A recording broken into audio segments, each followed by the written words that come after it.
আজ পবিত্র জুমার দিনের জুমার সংক্ষিপ্ত আলোচ্য বিষয় চূড়ান্ত সফলতা। সবকিছু ভুলে গেলে আলোচনার বিষয়টা ভোলা যাবে না। আলোচনার বিষয় হচ্ছে একজন মানুষের সর্বশেষ চূড়ান্ত সফলতা সে কিভাবে অর্জন করবে। আসলে সফলতা কি? প্রত্যেক ব্যক্তি তার নির্দিষ্ট লক্ষ্য এবং উদ্দেশ্যে পৌঁছাতে পারার নামই হচ্ছে সফলতা বা সফল হওয়া। প্রত্যেকটি ব্যক্তি, প্রত্যেকটি মানুষ নিজ নিজ জায়গা থেকে, স্ব জায়গা থেকে, নিজ নিজ কর্মস্থল থেকে আমরা প্রত্যেকেই চাই যে আমি একজন সফল মানুষ হব, আমি একজন সফল ব্যক্তি হব, আমি একজন সফল কর্মজীবী হব। একজন ব্যবসায়ী সে চেষ্টা করছে আমি রহমপুর বাজারে আমার দোকানটা, আমার ব্যবসাটা সবচেয়ে বড় কিভাবে হবে, আমার দোকানের সুনাম চতুর্দিকে কিভাবে ছড়িয়ে ছিটিয়ে পড়বে। একজন স্টুডেন্ট, একজন ছাত্র সে চেষ্টা করছে যে আমি আমার জীবনের সর্বোচ্চ পড়াশোনা শেষ করে একটা ভালো চাকরি কিভাবে পাবো। সফল হওয়ার জন্য একজন ইউনিয়নের দায়িত্বশীল সে চেষ্টা করছে যে আমি কিভাবে ক্ষমতাতে আসবো, আমি আমার দায়িত্বে কিভাবে আসবো। দায়িত্ব পেয়ে গেলে সে মনে করছে এটা তার জীবনের সফলতা। একজন ছাত্র পড়াশোনা শেষ করে একটা ভালো চাকরি পেলে সে মনে করছে এটা তার জীবনের সফলতা। একজন ব্যবসায়ী সে ব্যবসার ভালো একটা উন্নত ঘটলে সে মনে করছে এটা তার জীবনের সফলতা। একজন কৃষিবিদ তার কৃষিক্ষেত্রে যদি সে ভালো ফলাফল অর্জন করতে পারে তাহলে সে মনে করছে যে এটা আমার জীবনের সফলতা। যারা চাকরি বাকরি, ব্যবসা বাণিজ্য এছাড়া আরো যেগুলো কর্মস্থল রয়েছে প্রত্যেকের জায়গা থেকে চেষ্টা করছে যে আমি একজন কিভাবে সফল মানুষ হব, আমি কিভাবে একজন সফল নেতা হব, আমি কিভাবে একজন সফল দায়িত্বশীল হব, আমি কিভাবে একজন সফল বাবা হব, সফল ব্যক্তি হব। সফল ব্যক্তি হওয়ার জন্য প্রত্যেকেই চেষ্টা করতেছে, কিন্তু আসলে কি প্রকৃতপক্ষে আসল সফলতা দুনিয়ার সফলতা? আসলে কি প্রকৃতপক্ষে সফলতা ভালো একটি চাকরি পাওয়া? আসলে কি প্রকৃতি সফলতা ভালো একজন ব্যবসায়ী হওয়া? আসলে কি প্রকৃতপক্ষে সফল হওয়া একজন নেতা হওয়া? আসলে কি প্রকৃতপক্ষে সফলতা হওয়া একটা 10 তলার বাড়ি করা, বড় একটা দোকান দেওয়া, বড় একটা ব্যবসা করা, বড় কর্মস্থান হওয়া, 100 কোটি টাকা উপার্জন করা? আল্লাহ সুবহানাহু ওয়া তাআলা তার দলিলে বলেছেন, সূরা আলে ইমরানের 125 নম্বর আয়াতে আল্লাহ সুবহানাহু ওয়া তাআলা বলেছেন, কুল্লু নাফসিন যায়িকাতুল মাউত।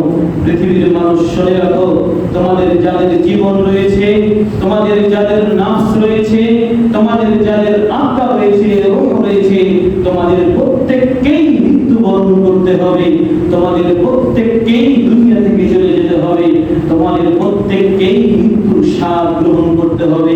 মৃত্যুর স্বাদ থেকে তোমরা কেউ রেহাই পাবে না। আল্লাহ সুবহানাহু ওয়া তাআলা এরপরে বলছেন, ওয়া ইন্নামা তুওয়াফাউনা উজুরাকুম ইয়াওমাল কিয়ামাহ। এরপরে আল্লাহ সুবহানাহু ওয়া তাআলা বলছেন, মৃত্যুর পরের জগৎ, মানুষের 5 নম্বর জগৎ হচ্ছে কিয়ামতের মাঠ। এই কিয়ামতের মাঠে আল্লাহ সুবহানাহু ওয়া তাআলা প্রত্যেককেই তাদের দুনিয়ার পারিশ্রমিক, দুনিয়ার তাদের পরিশ্রম, পারিশ্রমিক প্রতিদান প্রত্যেককেই দুনিয়াতে তাদের যে 50-60 বছর জীবনে যা কিছু করেছে আল্লাহ বলেছেন, ওয়া ইন্নামা তুওয়াফাউনা, আর সেই দিন কিয়ামতের দিন পূরণ করা হবে উজুরাকুম, তোমাদের পারিশ্রমিক, তোমাদের প্রতিদান, ইয়াউমাল কিয়ামা, কিয়ামতের মাঠে। সুতরাং ব্যক্তি যেটা পৃথিবীতে তার এই 50-60 বছরের জীবনে যেটা ভালো করছে সেটাও তাকে দেওয়া হবে, যেটা মন্দ করছে সেটাও তাকে দেওয়া হবে।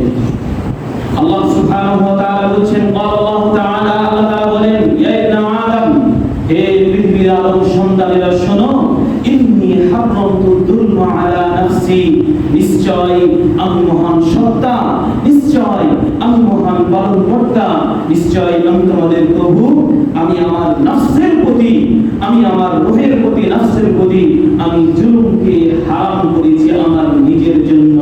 ফালা তুযালিমু ফীহিন্না, ফালা তাযালিমু ফীহিন্না বাইনাকুম, সুতরাং তোমরা পরস্পরে একজন আরেকজনের উপরে তোমরা পরস্পরে জুলুম করো না, তোমাদের জন্য এটাকে আমি হারাম করে দিলাম। জুলুম যদি আল্লাহ সুবহানাহু ওয়া তাআলা তিনি নিজের জন্য যদি হারাম করেন, তাহলে বান্দা এটাকে কিভাবে সে হালাল করে নিল? বান্দা এটাকে কিভাবে সে জায়েজ মনে করে নিল? একজন আরেকজনের প্রতি জুলুম, একজন আরেকজনের প্রতি অত্যাচার, একজন প্রতিবেশীর সাথে অপর প্রতিবেশীর মিল নাই, একজন প্রতিবেশী আরেকজন প্রতিবেশীকে কিভাবে নামিয়ে দিতে হবে, একজন ব্যবসায়ী আরেকজন ব্যবসায়ীকে কিছু কিভাবে নামিয়ে দিতে হবে, প্রত্যেকের প্রতি জুলুম। ক্ষমতা হাতে চলে আসলে, শক্তি হাতে চলে আসলে অন্য কাউকে আমরা মানুষ মনে করতে চাই না, অন্য কাউকে আমরা বড় করতে চাই না, অথচ আল্লাহ সুবহানাহু ওয়া তাআলা এটাকে হারাম করেছেন, এটাকে আল্লাহ সুবহানাহু ওয়া তাআলা নিষিদ্ধ করেছেন।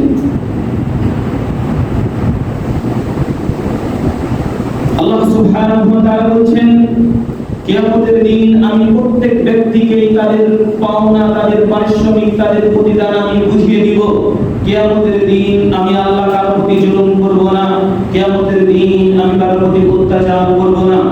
আল্লাহ সুবহানাহু ওয়া তাআলা এইভাবে পবিত্র কোরআনে বিভিন্ন জায়গায়, বহু জায়গায় স্পষ্টভাবে ঘোষণা করেছেন, স্পষ্টভাবে বর্ণনা তুলে ধরেছেন। এরপরে আল্লাহ সুবহানাহু ওয়া তাআলা বলেন, ফামান যুহজিয়া আনিন নার, যে ব্যক্তি অথবা যাকে জাহান্নাম থেকে কিয়ামতের দিন মুক্তি দেওয়া হবে, ওয়া উদখিলাল জান্নাতা, এবং জান্নাতে প্রবেশ করানো হবে, ফাকাদ ফাজ, আল্লাহ বলেন প্রকৃতপক্ষে সেই হচ্ছে সফলকাম। সুবহানাল্লাহ। সফল ব্যক্তিকে, চূড়ান্ত সফল অর্জনকারীকে একজন দোকানদার নয়, চূড়ান্ত সফল ব্যক্তি একজন চাকরিজীবী নয়, চূড়ান্ত সফল অর্জনকারী একজন মেম্বার, চেয়ারম্যান, ক্ষমতাশীল লোকেরা নয়, চূড়ান্ত সফল অর্জনকারী একজন খতিব, আলেম, হাফেজ তারা নয়। সফল ব্যক্তিকে আল্লাহ বলেন, ফামান যুহজিয়া আনিন নার, যে ব্যক্তি অথবা যাকে জাহান্নাম থেকে মুক্ত করা হলো, ওয়া উদখিলাল জান্নাতা, এবং জান্নাতে প্রবেশ করানো হলো, ফাকাদ ফাজ, সেই হচ্ছে প্রকৃতপক্ষে সফলকাম। আল্লাহ বলেন, ওয়া হায়াতুদ দুনিয়া ইল্লা মাতাউল গুরুর, আর এই তোমাদের জীবনটা হচ্ছে ধোঁকা, এই দুনিয়ার জীবনটা হচ্ছে ধোঁকা, ধোঁকা ছাড়া আর কিছুই নয় দুনিয়ার জীবনটা। আল্লাহ সুবহানাহু ওয়া তাআলা বলেন, বাল তুসিরুনাল হায়াতাদ দুনিয়া ওয়াল আখিরাতু খায়রুন ওয়া আবকা, মানুষ দুনিয়াতে সফল হওয়ার জন্য দুনিয়াকে এত পরিমাণে, পৃথিবীকে এত পরিমাণে, এত বেশি পরিমাণে প্রাধান্য দিচ্ছে, অথচ সে তার উচিত ছিল ওয়াল আখিরাতু খায়রুন ওয়া আবকা, তার উচিত ছিল পরকালকে প্রাধান্য দেওয়া, পরকালকে সে স্থায়ী মনে করা। বাল তুসিরুনাল হায়াতাদ দুনিয়া ওয়াল আখিরাতু খায়রুন ওয়া আবকা, আখিরাতই হচ্ছে মানুষের জন্য শ্রেষ্ঠ জীবন, আখিরাতই হচ্ছে মানুষের জন্য একেবারে সর্বোৎকৃষ্ট জীবন, আখিরাতই হচ্ছে মানুষের জন্য স্থায়ী জীবন, আর দুনিয়ার জীবন হচ্ছে একটা নির্দিষ্ট সময়, নির্দিষ্ট সময় শেষ, দুনিয়া থেকে চলে যেতে হবে। অনেক যুবকেরা মারা যাচ্ছে 15 বছর, 20-25 বছর বয়সে, অনেক মানুষ 30 বছর মারা যাচ্ছে, অনেক মানুষ হঠাৎ করে মারা যাচ্ছে। এগুলো সব হচ্ছে কিয়ামতের আলামত। যে ব্যক্তি হঠাৎ করে মারা যাচ্ছে, মরণ সে যে আসবে, মরণের জন্য যে প্রস্তুতি গ্রহণ করবে, তওবা করবে, ইস্তিগফার করবে, তার সময় ছিল না, হঠাৎ করে মারা গিয়েছে। সবাই বলা শুনছে যে অমুক ব্যক্তি মারা গিয়েছে, আর আপনি শুনছেন যে হঠাৎ করে সেই ব্যক্তি অ্যাক্সিডেন্ট করে মারা গিয়েছে। এগুলো সব হচ্ছে কিয়ামতের আলামত, কিয়ামত মানুষের নিকটবর্তী হয়ে আসছে। আল্লাহ সুবহানাহু ওয়া তাআলা বলেছেন, ইত্তাবা লিন-নাস, মানুষের জন্য নিকটবর্তী হয়েছে হিসাবুহুম, তাদের হিসাব, তাদের আমলনামা, পৃথিবীতে তারা যা কিছু করছে এর প্রতিদান তারা যে পাবে, তাদের হিসাব, তাদের বিকাশ, এটা তাদের নিকটবর্তী হয়ে আসছে। ওহুম ফি গাফলাতিন মুরিদুন, অথচ মানুষ তাদেরকে যে হিসাব বুঝিয়ে দিতে হবে এটা থেকে তারা গাফিল হয়ে গেছে, অমনোযোগী হয়ে গেছে। তারা শুধু দুনিয়াকে প্রাধান্য দিচ্ছে, তারা শুধু পৃথিবীকে প্রাধান্য দিচ্ছে, তারা শুধু দুনিয়াতে সফল হওয়ার জন্য, সফল ব্যক্তি হওয়ার সফল কিভাবে হবো, ব্যবসায়িক কিভাবে সফল, ব্যবসার ক্ষেত্রে সফল হবো, প্রত্যেকটা কর্মস্থলের ক্ষেত্রে কিভাবে আমি একজন সফল হবো, এই জন্য তারা চেষ্টা করছে। আল্লাহ সুবহানাহু ওয়া তাআলা বলছেন মানুষের জন্য ওয়ামা উতিতু মিন শাইইন ফামাতাউল হায়াতুদ দুনিয়া ইল্লা মাতাউল গুরুর। জেনে রাখো, তুমি মনে করছো যে আমি একজন সফল ব্যবসায়ী হয়ে গিয়েছি, আমি একজন সফল চাকরিজীবী হয়ে গিয়েছি, আমি একজন সফল কর্মজীবী হয়ে গিয়েছি। আল্লাহ বলছেন তোমাদেরকে এই পৃথিবীতে তোমার কর্মস্থলে, তোমার রুজিতে, তোমার ব্যবসা বাণিজ্যে, তোমার কর্মস্থলে যা কিছু দেওয়া হয়েছে ফামা উতিতুম মিন শাইইন, অল্প কিছু তোমাদেরকে দেওয়া হয়েছে। তোমরা ভেবে নিও না এটা নিয়ে তোমরা যুগ যুগ ধরে, কাল কাল ধরে, অনন্তকাল, অসীম কাল ধরে দুনিয়াতে থেকে যাবে, এটা তোমরা মনে করিও না। যা কিছু তোমাকে দেওয়া হয়েছে একেবারে অল্প নগণ্য কিছু আমি আল্লাহ তোমাদেরকে দিয়েছি। আমরা দুনিয়াতে হালালকে হালাল বলে গণ্য করি না, আমরা দুনিয়াকে হারামকে হারাম বলে গণ্য করি না।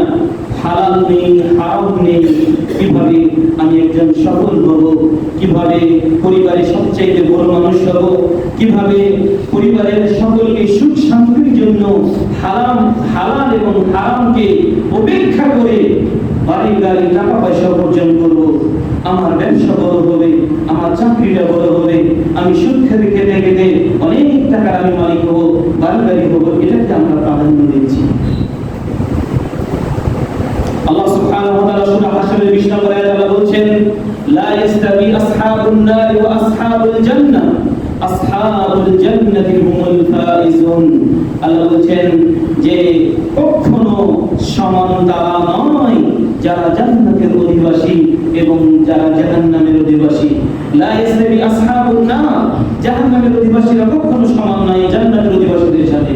আসহাবুল জান্নাতি হুমুল ফাইজুন, আর যারা পরকালে, যারা কিয়ামতের মাঠে যারা সফলকাম হবে, আসহাবুল জান্নাহ, যারা জান্নাতের অধিবাসী হবে, যারা জান্নাত অর্জন করবে, সার্টিফিকেট অর্জন করবে, আসহাবুল জান্নাতি হুমুল ফাইজুন। আল্লাহ বলেন এরাই হচ্ছে সফলকাম, আর আল্লাহ বলেন এরাই হচ্ছে সফল ব্যক্তি। আবু সাঈদ আল-খুদরি রাদিয়াল্লাহু তাআলা আনহু বর্ণনা করেছেন রাসূল সাল্লাল্লাহু আলাইহি ওয়াসাল্লাম বলেছেন ইন্নাল্লাহা তাইয়্যিবুন লা ইয়াকবালু ইল্লা তাইয়্যিবান। পৃথিবীর মানুষ জেনে রাখো, তোমার প্রভু, তোমার পালনকর্তা হচ্ছেন পবিত্র। ইন্নাল্লাহা তাইয়্যিব, আল্লাহ হচ্ছেন পবিত্র। লা ইয়াকবালু ইল্লা তাইয়্যিবান, আল্লাহ পবিত্র ছাড়া কোন কিছুকে মানুষের নিকট থেকে গ্রহণ করবেন না। ওয়া ইন্নাল্লাহা আমারাল মুমিনিনা বিমা আমারা বিহিল মুরসালিন, আল্লাহ তাআলা নবীদের যেভাবে আদেশ করেছেন ঠিক সেভাবে মুমিনদেরকেও আদেশ করেছেন। অতএব এই বিবরণ থেকে বোঝা যায় আল্লাহ হচ্ছেন পবিত্র, তিনি পবিত্র জিনিস ছাড়া মানুষের নিকট থেকে কোনো কিছু গ্রহণ করবেন না। মানুষের নিকট থেকে কোনো কিছুই আল্লাহর নিকটে গ্রহণযোগ্য হবে না, আল্লাহর নিকটে সাকসেসফুল হবে না। এখন বলেন আপনার কর্মস্থলটা, আপনার কর্মটা, আপনার রুজিটা, আপনার কর্মস্থলটা, আপনার ব্যবসা বাণিজ্য, চাকরি বাকরি, আপনার ইনকাম সোর্সটা কি হালাল? আল্লাহ যে পবিত্র, আপনি তো অপবিত্র হয়ে গিয়েছেন, আমি তো অপবিত্র হয়ে গিয়েছি। আল্লাহ বলেছেন আমি হচ্ছি পবিত্র, আর আমি পবিত্র ছাড়া কারো নিকট থেকে কোনো আমল গ্রহণ করব না। লা ইয়াকবালু ইল্লা তাইয়্যিবান, আল্লাহ পবিত্র ছাড়া মানুষের নিকট থেকে গ্রহণ করবেন না। আপনার কর্মস্থলের সবই যে হারাম, আপনার যে চাকরিটা ওটা যে পরিপূর্ণ হারাম, আপনি জানছেন যে আপনার উপার্জনটা সবকিছু থেকে সুদ থেকে আসছে, ঘুষ থেকে আসছে, এটা যে আপনার হারাম। আপনি যদি ব্যবসা করেন, আপনার ব্যবসাতে যদি হারাম ঢুকে থাকে, আপনি জানেন যে আপনি মালটা বিক্রি করছেন, এটা নিষিদ্ধ সরকারের পক্ষ থেকে অথবা দেশের পক্ষ থেকে, অথবা এই মালটা নিষিদ্ধ, অথবা কোরআন সুন্নাহ এটাকে হারাম করেছেন, ইসলামের দৃষ্টিতে এটা হারাম, তাহলে আপনি সেই ব্যবসার সাথে জড়িত আছেন, সেটাকে আপনি প্রাধান্য দিচ্ছেন। তাহলে আপনার ব্যবসাটা যে হারাম হচ্ছে, তাহলে আপনার ব্যবসা থেকে যে ইনকাম সোর্সটা আসছে এটা তো আপনি একাই খাচ্ছেন না, আপনি খাচ্ছেন, আপনার বাবা খাচ্ছে, আপনার মা খাচ্ছে, আপনার স্ত্রী খাচ্ছে, আপনার ছেলে মেয়েরা খাচ্ছে। তাহলে আপনি হচ্ছেন হারাম, আপনার পরিবারের সবাই হারাম হয়ে যাচ্ছে। তাহলে আল্লাহ কিভাবে কবুল করবে? গমা সাপ যদি বাড়িতে থাকে, গমাসাপ, তাহলে একজনকে কামড় দিলে পরিবারের সবাই জানতে পারবে। গমাসাপ কামড় দিলে তো একজনকে দিবে, সবাই কিন্তু আর দিবে না। গমাসাপের কামড় খেয়ে যদি মারা যায় তাহলে একজনই মারা যাবে, সবাই তো আর মারা যাবে না। কিন্তু হারাম যদি সবাই খায় তাহলে তো পরিবারের সবাই তো মারা যাবে, সবাই তো অবৈধ পন্থা। আপনার ইসলামটা তো ভিন্ন জায়গায় চলে যেতে পারে, আপনি তো একাই যাচ্ছেন না।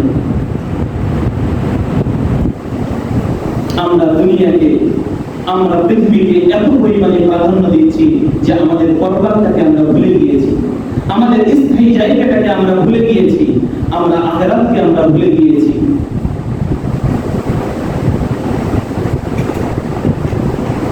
শিয়াল পণ্ডিত সাহেব জমিনকে বলছে, জমিন আমাকে কিছু টাকা দাও।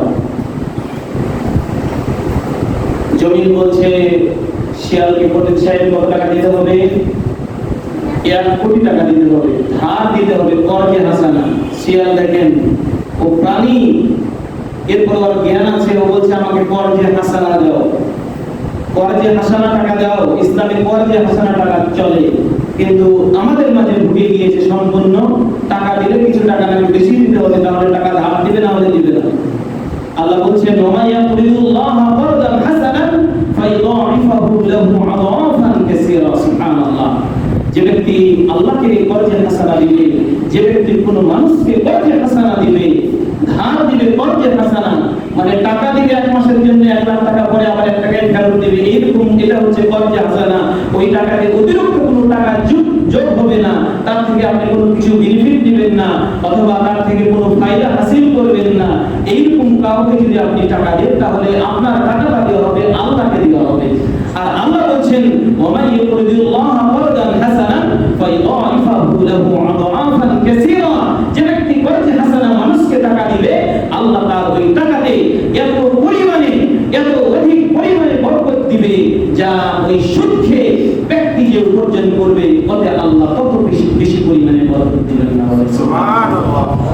সত্যিটা আপনি একজন মানুষকে টাকা ধার দিবেন আল্লাহর জন্য, টাকা তার ধার দেওয়া হবে আল্লাহর জন্য, তাহলে আপনার দেখবেন ওই টাকাতে আল্লাহ বরকত দিবেন।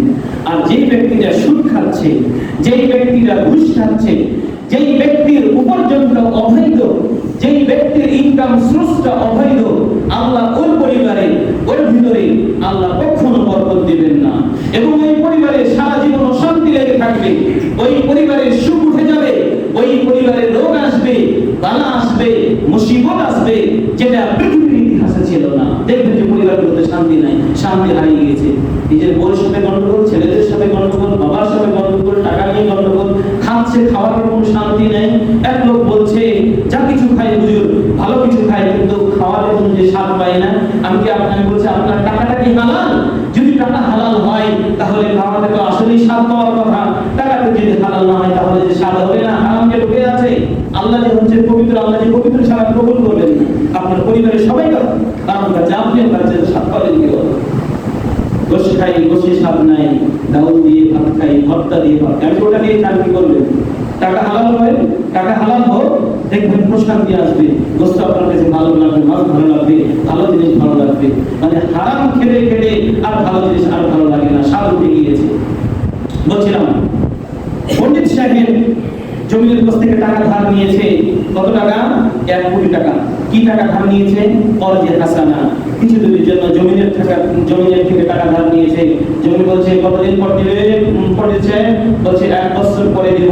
আচ্ছা ঠিক আছে, 1 বছর পরে তাহলে টাকাটা দিয়ে দিও।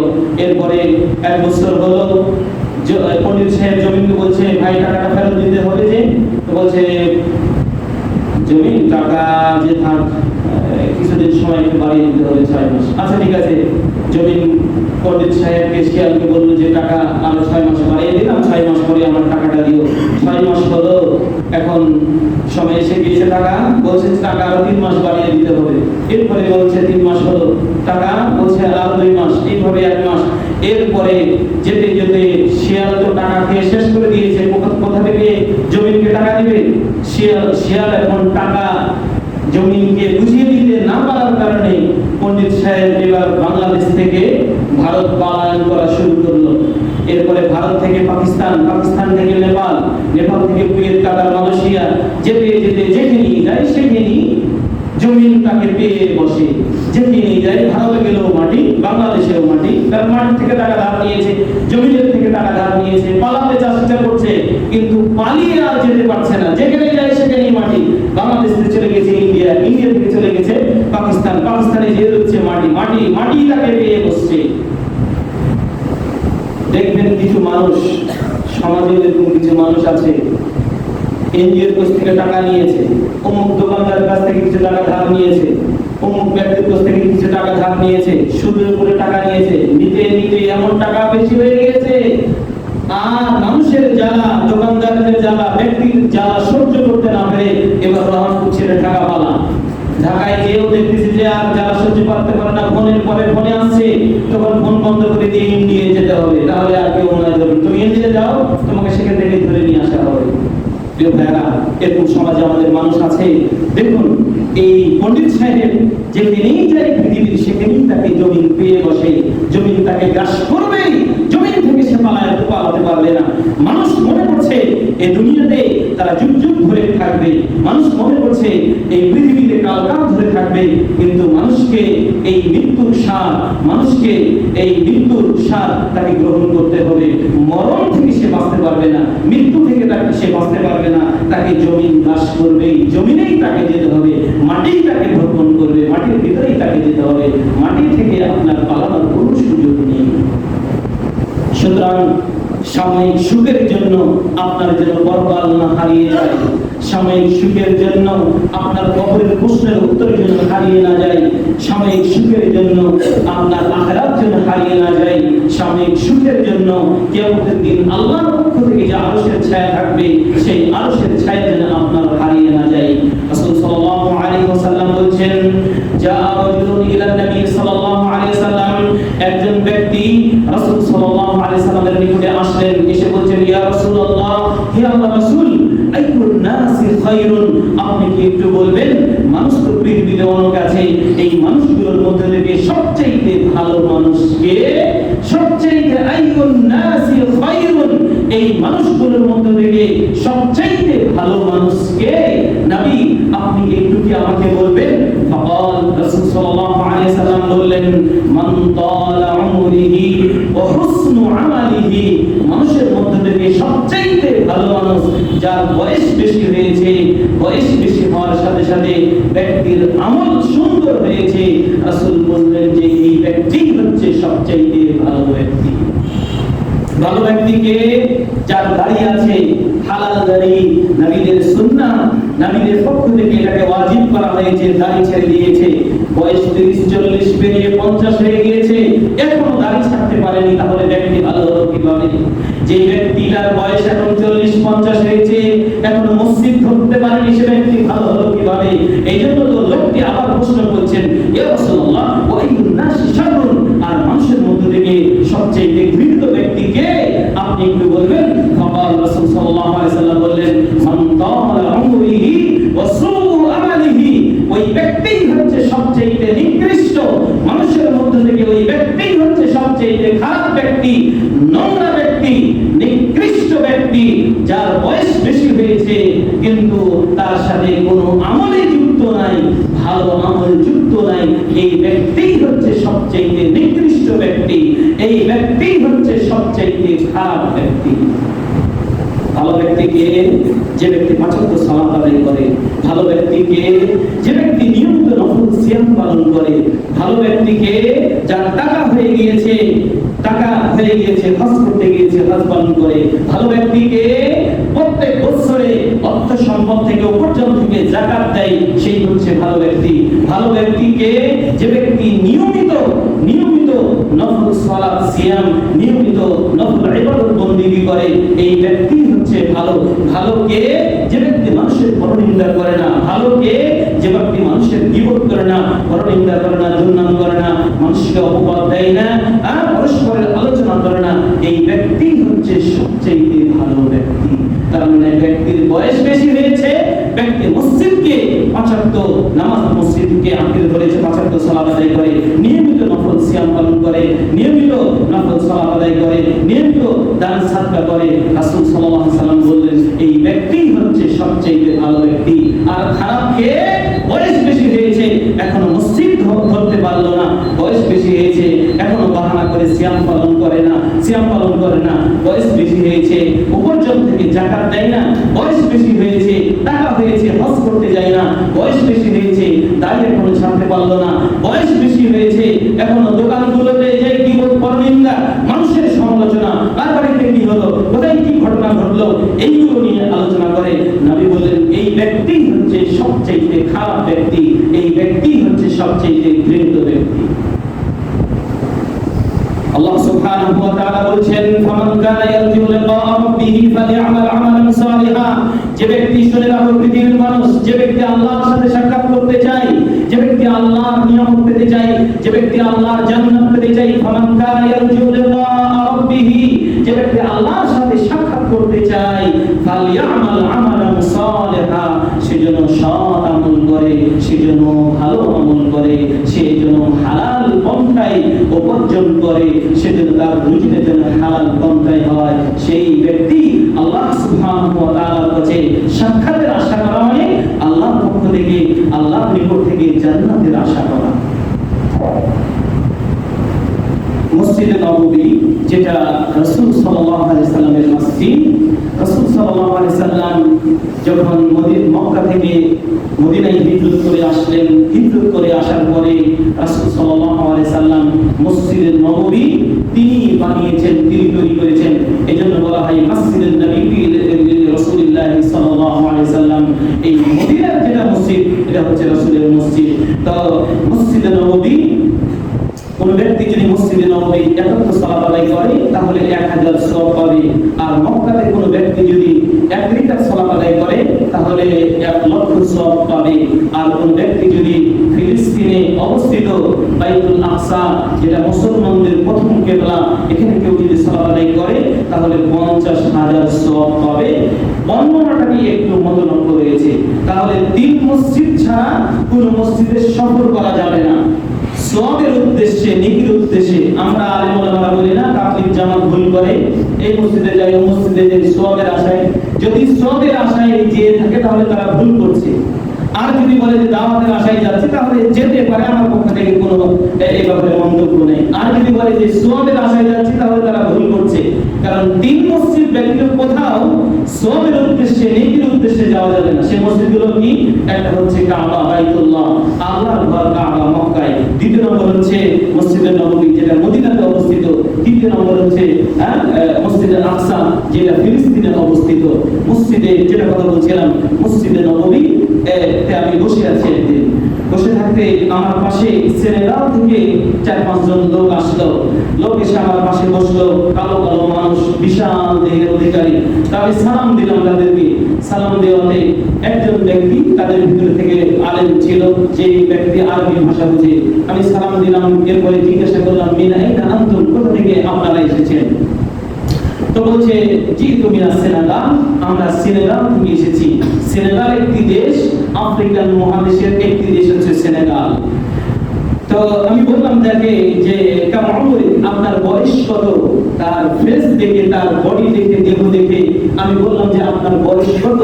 তো বলছে আমার বয়স হচ্ছে 90। আমি বললাম 90 বছর বয়সে আপনি হজ করতে এসেছেন? তো বলছে জি। তাই বললাম যে আপনার দেহ, আপনার শরীর দেখে, গঠন দেখে, ফেস দেখে তো বোঝা যাচ্ছে যে আপনি 90 বছরের মানুষ। তো বলছে না, আমাদের বাপ দাদারা যাদেরকে আমরা দেখেছি, আমাদের দাদার যুগের মানুষেরা 200 বছর পর্যন্ত বাঁচত। আমি বললাম কেমনে? বলছে হ্যাঁ 200 বছর পর্যন্তই তারা বাঁচত। আমি বললাম যে এখনকার মানুষ তারা কত বছর পর্যন্ত বাঁচে? তো বলছে এখন যারা বেঁচে থাকে আমাদের দেশে এখনো অনেক মানুষ আছে যারা 130, 40, 50 এরকম বছর, এরকম বয়স পর্যন্ত আমাদের দেশে বেঁচে থাকে। তাই বললাম যে পার্থক্যটা না থাকতো বাইনা ও বাইনাহু, এদের মাঝে ওদের মাঝে পার্থক্য কি যদি একটু আমাকে বলতেন। আমি আরবিতে তাকে বলছি, তখন বলছে যারা আগে 200 বছর পর্যন্ত বাঁচত তারা ছিল নির্ভেজাল খাঁটি মানুষ, তারা নির্ভেজাল তাওহীদের ঝান্ডাবাহী ছিল, তারা ছিল হকপন্থী, তারা ছিল তাওহীদপন্থী, তারা ছিল হালালপন্থী, তারা নির্ভেজাল খাঁটি মানুষ। হালাল উপার্জন করত, হালাল এই জন্য বেশি দিন বাঁচত। আর আমাদের এই বর্তমান সময়ে এখন আমাদের যদি আমরা দেখি, আমাদের ভিতরে হারাম ঢুকে গিয়েছে, আমাদের ভিতরে অবৈধ উপার্জন ঢুকে গিয়েছে, আমাদের ইনকাম সোর্স, আমাদের উপার্জন সোর্স এটা হালাল নয়, আমরা হারামের সাথে মিশ্রিত হয়ে গিয়েছি।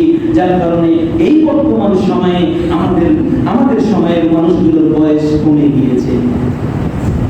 এখন বলেন আমরা কোথায় অবস্থান করছি? এখন বলেন আপনার কর্মটা কি? আপনার রুজি, আপনার ইনকাম সোর্সটা কি হালাল? তাহলে আপনি একজন সফল ব্যক্তি দুনিয়াতে।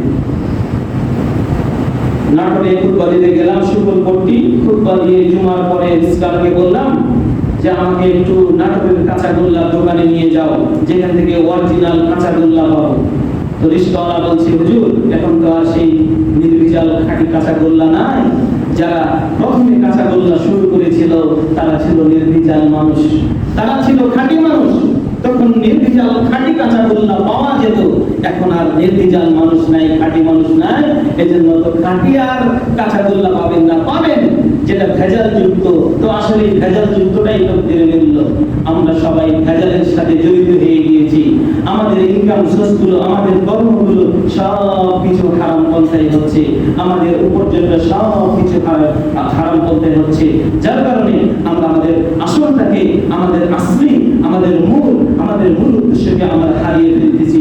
এজন্য আল্লাহ সুবহানাহু ওয়া তাআলা বলেন, ইন্নাল্লাযীনা ক্বালু রাব্বুনাল্লাহ, নিশ্চয়ই যারা বলে আমাদের রব আল্লাহ, সুম্মা ইসতাকামু, এই কথা বলে, এই সাক্ষ্য প্রদান করার পরে এই কথার উপরে অটল থাকে, তাতানাজ্জালু আলাইহিমুল মালাইকা, এই সমস্ত ব্যক্তির যখন জান কবজ করা হবে তখন তাদের উপরে ফেরেশতা অবতরণ করে, জান্নাতি ফেরেশতা। এরপরে তাদেরকে বলে, আল্লাহ তাখাফু, তোমরা ভয় করো না, ওয়ালা তাহজানু, তোমরা চিন্তিত হও না, ওয়া আবশিরু বিল জান্নাহ, তোমরা জান্নাতের সুসংবাদ গ্রহণ করো, আল্লাতী কুনতুম তুআদুন, যেই ব্যাপারে আল্লাহ তোমাদের ওয়াদা দিয়েছে। আপনি সফল কিভাবে হবেন? ওই ব্যক্তিই হচ্ছে সফল যার রূহটাকে কবজ করা হবে। নবী সাল্লাল্লাহু আলাইহি সাল্লাম বলেছেন, সংজ্ঞাতে যেটা নিয়ে এসেছে, আল মুমিন ইয়াখরুজু রূহাহু বিয়াসির ওয়া সাহুলা ওয়া রিফকিন, যার রূহটাকে কবজ করা হবে হালকা ভাবে, ওয়া সাহুলা এবং নরম ভাবে, ওয়া রিফকিন এবং নরম ভাবে, হালকা ভাবে, একেবারে সহজ ভাবে যার রূহটাকে কবজ করা হবে, সেই হচ্ছে সফল ব্যক্তি। আল্লাহ তাআলা বলেন, ইয়া আইয়ুহান নাফসুল মুতমাইন্না, ফেরেশতারা বলবে, হে পবিত্র আত্মা, ইয়া আইয়ুহান নাফসুল মুতমাইন্না ইরজিই ইলা রাব্বিকি রাদিয়াতাম মারজিয়া, ফিরে যাও তোমার রবের দিকে, সন্তুষ্ট চিত্তে ফিরে যাও তোমার রবের দিকে, ফাদখুলি ফি ইবাদি, আমার বান্দাদের ভিতরে প্রবেশ করো, ওয়াদখুলি জান্নাতি, এবং জান্নাতের ভিতরে প্রবেশ করো। সুবহানাল্লাহ। যে ব্যক্তি মুমিন হবে, মুমিন ব্যক্তির রূহটাকে কবজ করা হবে হালকা ভাবে, নরম ভাবে, সাহুলা ওয়া রিফকিন, হালকা নরম ভাবে তার রূহটাকে কবজ করা হবে। এরপরে তার যখন রূহটাকে কবজ করা হবে, কবজ করার পর তার রূহটাকে প্রথম আসমানে নিয়ে চলে যাওয়া হবে। এরপরে বলা হবে, ইফতাহাল বাব, দরজাগুলো। আকাশে যারা দায়িত্বরত ফেরেশতা রয়েছে তারা বলবে, মান আনতুম, কে তোমরা? তখন তারা বলবে, নাহনুল মালাইকা, আমরা হচ্ছে ফেরেশতা, ওয়া মাই ওয়া নাই নাফসুল মুতমাইন্না, এবং আমাদের সাথে রয়েছে পবিত্র আত্মা, পবিত্র রূহ আমাদের সাথে রয়েছে। এই কথা বলার সাথে সাথে ফেরেশতারা তাদের আসমানের দরজা খুলে দিবে। বলে সুবহানাল্লাহ। আসমানের দরজা, দ্বিতীয় আসমানে ফেরেশতা আছে, নবীরা আছে, এক একজন নবী আছে। এরপরে তৃতীয় আসমান, এরপরে আল্লাহর সাথে সাক্ষাৎ হবে সরাসরি। এই মুমিন ব্যক্তিদের রূহটাকে ফেরেশতারা নিয়ে চলে যাবে আল্লাহর কাছে। আল্লাহকে যে বলবে, আমাদের সাথে আত্মা রয়েছে, যে আত্মাটা পবিত্র আত্মা রয়েছে, যার নাফসটা রয়েছে পবিত্র, পবিত্র দ্বারা লালিত পালিত হয়েছে। এরপরে আল্লাহ তাআলা বলবেন যে এই ব্যক্তির জন্য ইল্লিন নামক যে জায়গা রয়েছে, ইল্লিন নামক যে জান্নাত রয়েছে, মানে কিয়ামতের আগ পর্যন্ত, বিচারের আগ পর্যন্ত এই ইল্লিন নামক জান্নাতের সাথে তার সুসম্পর্ক করে দাও এবং ইল্লিন নামক জান্নাতের তার নামটা লিখে দাও। এরপরে ফেরেশতারা তার রূহটাকে নিয়ে চলে আসবে, এরপরে তার নামটাকে সেই ইল্লিন নামক জান্নাতের সাথে লিপিবদ্ধ করা হবে। আর অপরপক্ষে যদি কোনো কাফের ব্যক্তি হয়, যার রূহটা, যার আত্মাটা, যার নফসটা হারাম দ্বারা লালিত পালিত যদি হয়, তাহলে নবী সাল্লাল্লাহু আলাইহি ওয়াসাল্লাম বলছেন ওয়ায়াখরুজু রূহুহু বিউসরিন ওয়া শিদ্দাতিন ওয়া আলামিন। অপরপক্ষে যার রূহটা পবিত্র হবে না, যার নফসটা পবিত্র হবে না, যার রূহটা পবিত্র হবে না, হালাল দ্বারা লালিত পালিত হবে না, তার রূহটাকে কিভাবে কবজ করা হবে? বলছেন ওয়ায়াখরুজু বিউসরিন, খুব কঠিন ভাবে, ওয়া শিদ্দাতিন, কঠিনের চাইতে কঠিন হবে, ওয়া আলামিন, এবং তার রূহটাকে যখন কবজ করা হবে তখন তাকে কষ্ট দেওয়া হবে, কষ্টের সাথে তার রূহটাকে বের করা হবে, প্রথম আসমানে নিয়ে যাওয়া হবে। বললে দরজা খুলো, মানতুম, কে তোমরা, কোথা থেকে এসেছো? বলবে নাহনুল মালাইকা, আমরা হচ্ছে ফেরেশতা, আমাদের সাথে রয়েছে খবিশ আত্মা, আমাদের সাথে রয়েছে খারাপ আত্মা, আমাদের সাথে রয়েছে নোংরা খবিশ আত্মা রয়েছে।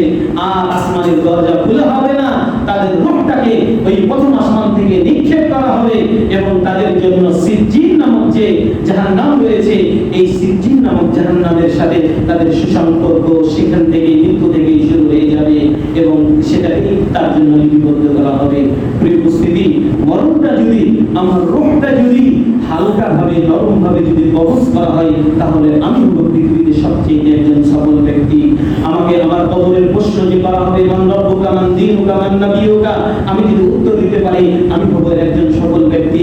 কিয়ামতের মাঠ রয়েছে, কিয়ামতের মাঠে যখন আমাকে উপস্থিত করা হবে, আমি যদি আমার হিসাব বুঝিয়ে দিতে পারি, আমি হব সফল ব্যক্তি। আমার এরপরে কিয়ামতের মাঠে আরশের ছায়া যারা পাবে, যে ব্যক্তি পাবে, যদি আরশের ছায়া আপনি পেয়ে বসেন, তাহলে আপনি হবেন সফল ব্যক্তি। এরপরে আল্লাহ বলেন ফামান যুহজিয়া আনিন নার, যে ব্যক্তিকে জাহান্নাম থেকে মুক্তি দেওয়া হবে, ওয়া উদখিলাল জান্নাহ, এবং জান্নাতে প্রবেশ করা হবে, ফাকাদ ফাজ, তাহলে আপনি হবেন সফলতা। সুতরাং আহল পরিবারকে সুখ দিতে গিয়ে আপনার পরকালটা যেন হারিয়ে না যায়। যে ব্যক্তিটা 100 কোটি টাকা উপার্জন করেছে, 100 কোটি উপার্জন করার পরে মারা গেল, ওই ব্যক্তির লাভ কি হবে?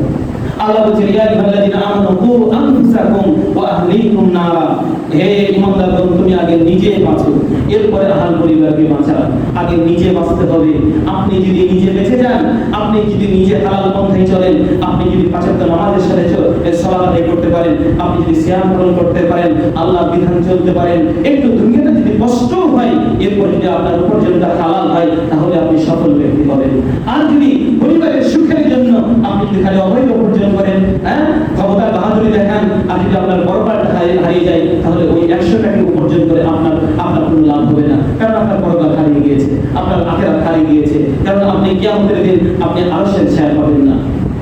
সুতরাং আমাদের চূড়ান্ত সফলতা আমরা সেই ব্যক্তিই হবে যে ব্যক্তিকে জাহান্নাম থেকে মুক্ত করা হবে এবং জান্নাতে প্রবেশ করানো হবে। সুতরাং দুনিয়ার সফলতা প্রকৃতপক্ষে আসল সফলতা নয়।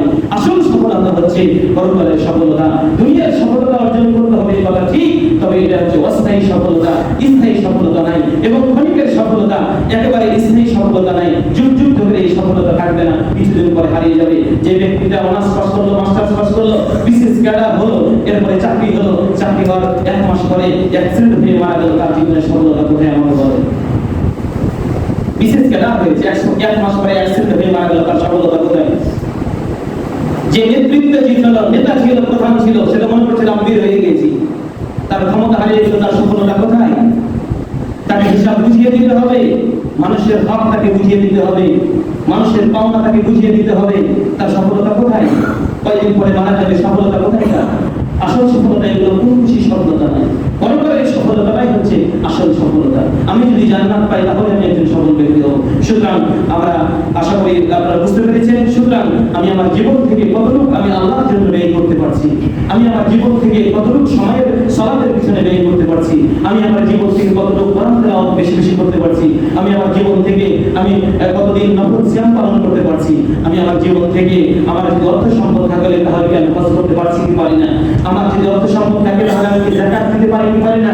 ইসলামের যেগুলো মৌলিক বিষয়, অন্তত এই বিষয়গুলো যেন আমি পালন করতে পারি। অন্তত এটা যদি পালন করতে পারি তাহলে আমরা ইনশাআল্লাহ পরকালে মুক্তি পেয়ে যাব, ইনশাআল্লাহ পরকালে আমরা সফল হব। রাসূল সাল্লাল্লাহু আলাইহি ওয়াসাল্লাম বলেছেন, আউয়ালু মা ইউহাসাবু বিহিল আবদু ইয়াওমাল কিয়ামাতিস সালাহ, বান্দার সর্বপ্রথম কিয়ামতের দিন যেই বিষয়ে হিসাব নেওয়া হবে সেটি হচ্ছে সালাত। যেই ব্যক্তির সালাত ঠিক তার সমস্ত আমল ঠিক, যেই ব্যক্তির সালাত বাতিল সমস্ত আমল বাতিল হয়ে যাবে।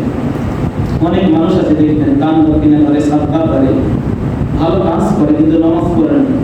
নবী বলছেন যার নামাজ ঠিক তার সব আমল ঠিক, যার নামাজই নাই তার কোনো রোজার প্রয়োজন নাই। যে ব্যক্তি নামাজ পড়ে না তার হজের কোনো দরকার নাই, 14 বার 72 বার যদি হজ করে ওই হজের কোনো প্রয়োজন নাই। নবী কি বলছেন যে সালাতের উপরই অন্য আমল নির্ভরশীল হবে। যার সালাত নেই তার কিসের হজ? 72 কেন 74 বার যদি 100 কোটি বার হজ করে আসে তার হজ দিয়ে কি কাজ হবে? তার যাকাত দিয়ে কি হবে? আসলটা নাই যায়, মূল যে নাই, ভিত্তি যদি না থাকে মসজিদ দাঁড়িয়ে থাকবে, পড়ে যাবে, ভেঙে যাবে। যার ভিত্তি নেই তার কোনো মূল্য আছে, তার কোনো দাম আছে?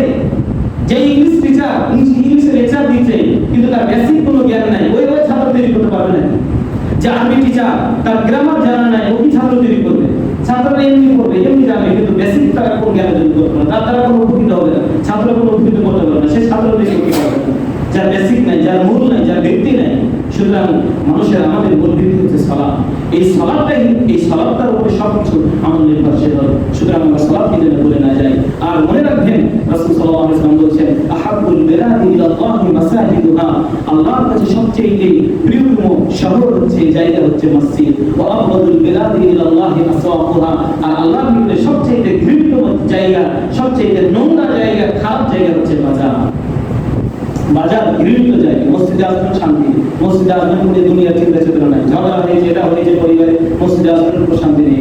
মসজিদে এসে কোরআন তেলাওয়াত করবেন। জুমার দিনে আমরা মসজিদের মদিনাতে দেখেছি, এখনো দেখি আলহামদুলিল্লাহ, জুমার দিনে মানুষ 11টা বাজে মসজিদে এসে উপস্থিত, এরপরে সে কোরআন তেলাওয়াত শুরু গেল। আপনারা কোরআন রাখবেন, কোরআন পড়বেন। জুমার দিন ফ্রি হয়েছেন, মানে ইবাদতের দিন। আপনারা শহরের মানুষ শনিবার থেকে নিয়ে বৃহস্পতিবার কর্মতে ব্যস্ত থাকে, আলহামদুলিল্লাহ কর্ম করতে হবে, কিন্তু শুক্রবার আসলে যেন আপনার শুক্রবারটা বিফলে না যায়, শুক্রবারটা যেন আপনার ইবাদতের একটা স্পেশাল দিন থাকে, আল্লাহর কাছে যেন আপনি হিসাব দিতে পারেন। সুতরাং আমাদেরকে চেষ্টা করতে হবে পরকাল, আমাদেরকে চেষ্টা করতে হবে যে আমাদের যেন পরকালটা হারিয়ে না যায়, আমার যেন আখিরাতটা না হয়ে যায় দুনিয়া দুনিয়া করতে গিয়ে। সুতরাং আমাদেরকে দুনিয়া থেকে চলে যেতে হবে।